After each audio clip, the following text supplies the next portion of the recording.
Du coup, ce manque de transparence a aussi concerné la note du 16 février? Oui. D'accord. Non, mais parce que la note du 16 février a aussi son importance, parce qu'elle est produite 2 jours avant la réitération par le ministre de l'objectif de déficit. En réalité, c'est un peu embêtant parce que nous ne l'avons pas eue, mais nous la connaissions. Celle-là, elle a fuité assez largement. Mais elle n'avait pas de statut officiel. Vous disiez qu'il y avait une alerte de la Cour des comptes ou du HCFP dès le 27 septembre 2023 sur des hypothèses qui paraissaient, ou des prévisions qui paraissaient trop optimistes. Est-ce que pour vous, on peut considérer qu'au moment du PLF 2024, le gouvernement dispose de suffisamment d'informations pour considérer que ses hypothèses ne sont pas les plus probables et que du coup, ses prévisions de déficit ne sont pas les bonnes? Et comme je le dis moi-même, incontestablement, la prévision de 1,4% pour le PLF 2024 est exagérément optimiste et tout à fait volontariste, puisque le consensus des économistes s'établit à 0,8. Et quand nous avons des échanges avec l'administration, naturellement, nous le lui disons. Nous échangeons aussi avec des instituts de prévision qui nous le disent aussi. Donc voilà, c'est un choix qui a été fait. Je n'ai pas à commenter. Contrairement à ce qu'affirment les ministres disant qu'en fait, il n'y avait pas d'informations à leur disposition, vous nous dites bien qu'il y a un nombre important d'informations qui étaient quand même à leur disposition. Sur cette affaire d'insincérité, je ne veux pas me laisser entraîner sur un terrain où je ne veux pas aller. Le fait qu'on aurait pu choisir un autre chiffre de croissance et qu'il était volontariste ne veut pas dire qu'il y ait eu une intention de tromper. Il y a eu un optimisme ou un volontarisme excessif. C'est comme ça que je le formule. Je souhaite que ce soit dit ainsi. Ne pas laisser d'ambiguïté sur le sujet. Après, c'est plutôt l'INSEE qui peut mesurer en cours d'année les impacts sur la croissance.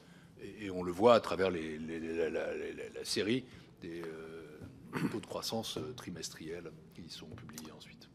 Je vais me permettre une petite relance par rapport à la question d'Aurélien Lecoq. Vous dites que le 16 février, vous êtes au courant de la note parce qu'elle a fuité. Non mais si, vous l'avez dit. Oui, d'accord. 2 jours après, les ministres, pourtant, dans les médias, annoncent un déficit qui est toujours celui qui est antérieur à cette note. Vous, au moment où vous voyez ça, vous êtes quoi? Étonné, inquiet? C'est quoi votre sentiment? J'essaie de ne pas être trop dans le sentiment ou dans la psychologie, mais quand je dis qu'elle a fuité, c'est pas exactement ça. Vous la connaissiez, allez. Non, mais c'est pas ça ma question. C'est plus flou que ça. On sait que quelque chose existe. Donc vous savez. C'est pas un milieu totalement étanche. Donc, oui, mais c'est pas ma question. Pas la note. Mais... Ok, alors j'enlève fuité. Bon, j'ai compris. Vous aviez connaissance. Non, j'ai pas. Je pense que. D'accord. Il est possible que l'administration ait des estimations. Ouais, vous êtes plus prudent sur la deuxième réponse. Cette nature-là. D'accord. Enfin bon, donc vous êtes plus. Oui, vous me permettez de corriger ce mot. Mais si, elle a fuité au sens où des gens la connaissent. Il y a des membres de mon administration qui peuvent nous dire, vous savez, il y a une note du Trésor qui dit que. Donc du coup, vous savez une fuite. Ok, donc mais c'était pas ma question. Pas là. Donc vous savez qu'il y a une note. J'ai pas eu cette note. Hein. Donc vous savez qu'il y a une note du Trésor. Oui. Et 2 jours après, les ministres maintiennent leurs chiffres. Qu'est-ce que vous pensez à ce moment-là? Je suis embêté parce que ça confirme le sentiment qui est le mien qu'en réalité, tous les chiffres sur lesquels on travaille, à commencer par le 4,4, va être largement dépassé. Oui, mais là, vous dites... pourquoi je vous pose cette question? Parce que j'entends bien ce que vous dites sur l'idée de dire c'est un optimisme trop fort. Moi, c'est ce que je pense. C'est-à-dire, je pense aveuglé par les résultats de leur politique. Mais là, c'est plus de l'optimisme. Parce que là, en fait, ils ont un chiffre et ils donnent un autre chiffre. Donc, ça m'intéresse. C'est pour ça que je vous demande... C'est pour ça que vous avez bien fait de me corriger sur la... Je n'ai pas cette note. Donc, et eux l'ont apparemment. Donc, je ne peux pas dire que je suis certain que, ni faire de commentaires publics. Je me dis in petto qu'il y a quelque chose là qui se prépare. D'où l'importance d'avoir les notes intermédiaires pour la HCFP. Absolument. Ce que nous sommes un certain nombre à subodorer depuis quelques semaines dans cette commission d'enquête, c'est-à-dire que... Alors certains ne vont pas employer le mot insincérité, mais manifestement quand même, le gouvernement aurait dû, et il savait qu'il ne pouvait pas présenter un PLF 2024 avec ces chiffres-là, alors même qu'il avait été alerté depuis longtemps. Mais vous avez une expression très forte, vous avez dit « l'administration n'a pas été transparente avec nous ». Vous l'avez dit, hein. C'est très fort. Et moi, la question que je me pose, c'est bon... l'autonomie de l'administration est quand même relative. C'est un moment, les dirigeants, si l'administration n'a pas été transparente avec vous, est-ce que c'est pas tout simplement qu'elle a supposé que les dirigeants à Bercy souhaitaient ou même les encourageaient à ne pas l'être? Ça, c'est ma première question. Vous avez dit aussi, c'est un milieu qui n'est pas totalement étanche. Ça, c'est évident. Et nous, ce qu'on sait, c'était ce qu'avait confirmé l'audition de M. Fournel, de mémoire, le directeur des finances publiques. Il nous avait dit, dès le cœur de l'été 2023, on savait qu'on aurait un problème de recettes. Vous avez été ministre de l'économie et des finances. Est-ce que c'est possible que des fonctionnaires aussi haut placés voient qu'il y a un problème dès le cœur de l'été et le ministre n'est pas informé du tout? Parce que M. le maire dit, moi j'ai tout découvert en gros en février 2024. Ça, moi, j'avoue que je ne comprends pas. Troisième chose, que M. Tanguy, M. Jolivet parlent beaucoup des dépenses publiques et des dérapages des dépenses publiques. Moi, j'ai plutôt une question sur les recettes. Est-ce que le problème, ça ne vient pas aussi que la politique de l'offre, elle part d'un présupposé qui est, on va dire, moins d'impôts, à terme, c'est plus de recettes. On se rend compte que ça ne marche pas. Et tout ce qui a été fait, je pense à la suppression de la taxe d'habitation, la grosse baisse de la CVAE, les impôts sur les valeurs mobilières, tout ça, à un moment, on se rend compte que ça pose un certain nombre de problèmes. Et enfin, dernier point, peut-être qu'on n'aura pas le temps, même si on ne va pas faire le procès des prévisionnistes, ce n'est pas l'idée. Moi, je ne comprends toujours pas comment on a pu se planter à ce point sur l'impôt sur les sociétés, parce que ce n'est pas 1 ou 2 milliards de différence entre le réalisé et les prévisions. Là, on est à plus de 10 milliards sur l'IS. Et pareil sur la CRIM. La CRIM, c'est quand même un rendement, mais tout petit, alors qu'on escomptait quand même plusieurs milliards. Monsieur Morel, merci de votre question. Je crois avoir répondu sur l'IS et sur la CRIM. Je ne vais pas répéter mes réponses. Je pense que là, il y a eu du volontarisme, sans aucun doute. Et sur l'IS, on a quand même perdu un peu le contact avec le patient. Mais sur les deux premiers points. Sur le premier, je ne peux pas vous répondre en vérité parce que je n'étais pas dans la pièce. Je ne sais pas qui décide que certains documents soient transmis ou pas. Je ne sais pas si l'administration anticipe d'elle-même qu'il ne faut pas le faire, si on lui dit de ne pas le faire. Voilà. Je ne sais pas, si vous évoquez l'audition de M. Fournel, quelles informations il a transmis ou pas à son ministre.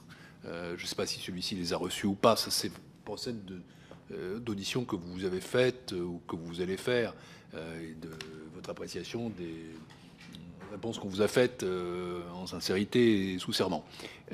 Moi j'ai une vision finalement relativement simple, qui est que c'est quand même in fine la responsabilité toujours politique. Et disant ça, je ne donne pas de leçon à quiconque, mais je n'aurais pas aimé que mon administration, quand j'étais ministre des Finances, décide à ma place de communiquer ou pas communiquer à la Cour des comptes telle ou telle information. Et j'aurais détesté constater qu'un écart de cette nature pouvait être observé et qu'il avait été repéré assez tôt et sans qu'on en ait parlé. Mais c'est une vision un peu archaïque, j'avoue, je suis un peu old-fashion sur ces sujets. Et donc après, ce qui s'est passé concrètement dans le cas d'espèce, je ne peux pas vous le dire. Je vous dis juste qu'in fine, mais c'est une conception qui est peut-être, encore une fois, d'un ancien monde. Le politique, il est par définition, et ça ne parle pas de personne, il est responsable. Parce que et s'il ne sait pas, il est responsable aussi. C'est parce que les canaux de transmission n'ont pas été idéaux, ou n'ont pas fonctionné comme ils le devaient. Pour ce qui est de la politique de l'offre, je n'ai pas à juger de savoir si elle était efficace ou pas. En revanche, il y a une chose que je vous dis, comme président de la Cour des comptes, depuis 2 ans au moins, c'est que dès lors que notre situation de finances publiques s'est dégradée, nous n'avions plus les moyens. Et je l'ai dit, la Cour l'a écrit, le Haut Conseil l'a écrit également. Nous n'avions plus les moyens de faire des baisses d'impôts sans soit faire des économies concomitantes, soit sans augmenter d'autres prélèvements. Nous n'avions plus les moyens de baisse d'impôts sèches dans ces années 2023 et 2024. Et là encore, je ne l'ai pas cité, mais je peux vous trouver les textes précis de rapports de la Cour des comptes et de l'avis du HCFP qui l'ont écrit. Je peux aussi vous retrouver les interventions que j'ai faites devant vous, soit dans mon propos liminaire, soit en réponse à des questions où je l'ai dit de la manière la plus nette. Qui est un peu dure, qui est la suivante. Le Haut Conseil des finances publiques dispose-t-il des informations nécessaires pour expertiser et formuler un avis pleinement éclairé sur les prévisions gouvernementales? Seriez-vous d'ailleurs favorable à une transmission des notes de prévision au HCFP, des notes de prévision des services ministériels adressées au ministre, comme d'ailleurs l'a proposé le Sénat? Et enfin, est-ce que vous ne pensez pas que le monopole de la Direction générale du Trésor dans les prévisions relatives aux recettes et un peu dans l'encadrement du ministre sur les prévisions de croissance du PIB et d'inflation, est-ce que ça ne constitue pas un vrai danger quant à la sincérité des documents budgétaires? Je crois avoir répondu à la première question qui m'a été posée par le président Coquerel. Très clair, non, nous ne disposons pas des informations suffisantes pour élaborer des avis qui soient totalement... Et j'ajoute une chose, nous ne disposons pas non plus du temps suffisant. Derrière moi, il y a une partie des membres du HCFP et une partie de l'équipe du HCFP, il y en a aussi devant.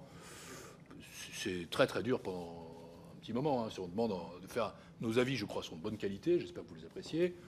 Pensez qu'ils sont faits en quelques 5 à 7 jours. 5 jours en général. C'est vraiment jour, nuit, week-end. Non, c'est vraiment beaucoup trop court. Donc nous n'avons ni les informations ni le temps. Deuxièmement, oui, il faut qu'on dispose des notes internes. Je l'ai dit tout à l'heure, de prévision, des services, etc. Il y a toute une liste que je pourrais vous faire parvenir. Et troisièmement, c'était sur le DGT. Si je vous propose qu'il y ait au moins une validation du HCFP, c'est parce que j'estime encore une fois qu'il faut détendre ce rapport. C'est-à-dire qu'il faut à la fois que le volontarisme politique soit encadré en quelque sorte, en tout cas discuté, débattu, et que l'administration aussi soit challengée. C'est aussi ça le rôle du HCFP. Je ne considère pas que c'est un risque pour l'insincérité. Le DGT fait un travail absolument formidable, comme la Direction générale du budget d'ailleurs, mais dans des conditions qui ne sont pas totalement simples. Il n'est pas inutile qu'elle confronte son expertise avec certains scénarios vont même plus loin. Ce sont ceux qui consistent à externaliser la prévision.